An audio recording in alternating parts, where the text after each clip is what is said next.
Pemirsa, Kejaksaan Agung menetapkan 3 orang tersangka dalam kasus korupsi tata kelola pertambangan mineral non-logam atau tanah jarang yang dilakukan oleh PT PMM periode 2018 hingga 2019. Namun Kejagung belum bisa mengungkap besaran kerugian negara dalam kasus ini. 3 tersangka yakni IS selaku perwakilan PT PMM, JK Kepala KPPBA dan Cukai Pangkal Pinang, dan GP Kepala Unit Pelayanan Sukovindo Cabang Pangkal Pinang. Tersangka IS meminta kepada tersangka GP untuk melakukan pemeriksaan sampel mineral ilmenit milik PT PMM secara tidak komprehensif, sehingga mineral tanah jarang yang masuk ke dalam mineral strategis yang dilarang untuk diekspor tidak dimuat dalam laporan hasil uji lab yang merupakan dasar penerbitan dokumen ekspor. Sementara tersangka JK menyalahgunakan kewenangan karena tetap mengeluarkan dokumen izin ekspor tanah dengan muatan logam tanah jarang atau LTJ. Maksud kami, LTJ dalam 25 kontainer PT PMM dengan berat 390 ton. Ke 390 ton tanah tersebut kini disita oleh Kejagung Republik Indonesia.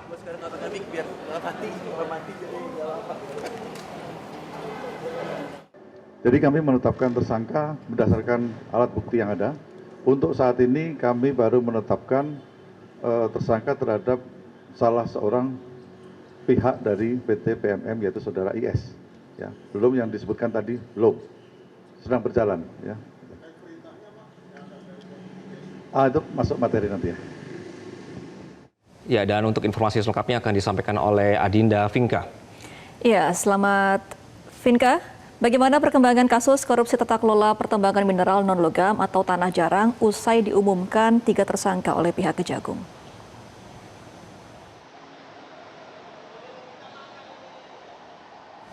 Ya, selamat siang Anggi, Gema, dan juga pemirsa. Saat ini saya sedang berada di depan gedung Jaksa Agung Muda Tindak Pidana Khusus atau Jampitsus yang berada di Kejaksaan Agung Jakarta Selatan.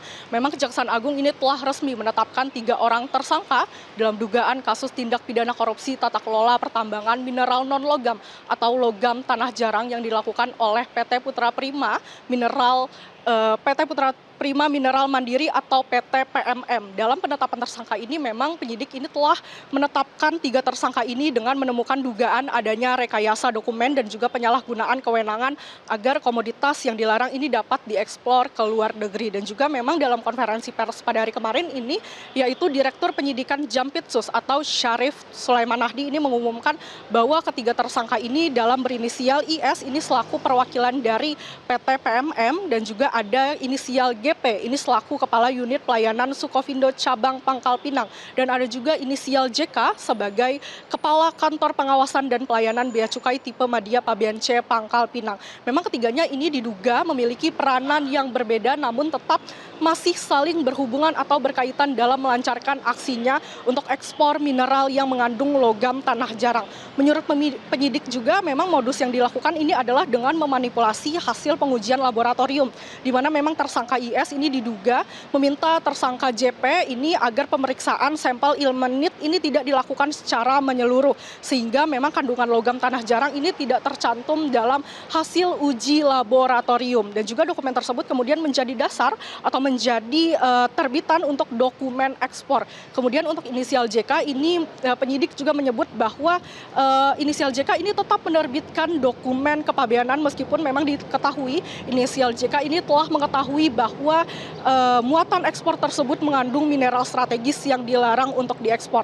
Berdasarkan temuan penyidik ini total ada sekitar 25 kontainer dengan beratan 390 ton yang berhasil diproses untuk diekspor ke luar negeri dengan skema tersebut. Dan hingga saat ini memang penyidik masih terus berkoordinasi dengan pihak berwenang apakah memang menghitung besaran dari kerugian yang diterima negara ini bahwa ditimbulkan dari perkara ini. Dan juga selain itu penyidik juga masih mendalami 2 pengiriman lain yang diduga sebelumnya ini berhasil lolos dari pemeriksaan.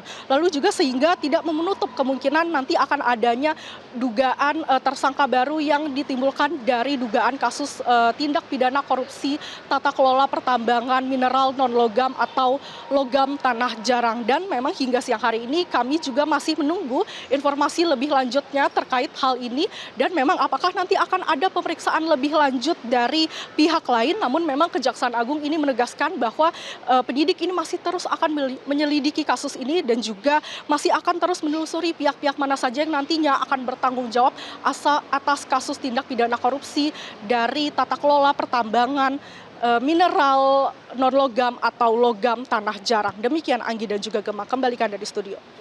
Baik, terima kasih atas informasi Anda Dinda Vinka langsung dari kantor Kejaksaan Agung Jakarta. Selamat kembali bertugas. Jelajahi cara baru mendapatkan informasi. Download Metro TV Extend sekarang.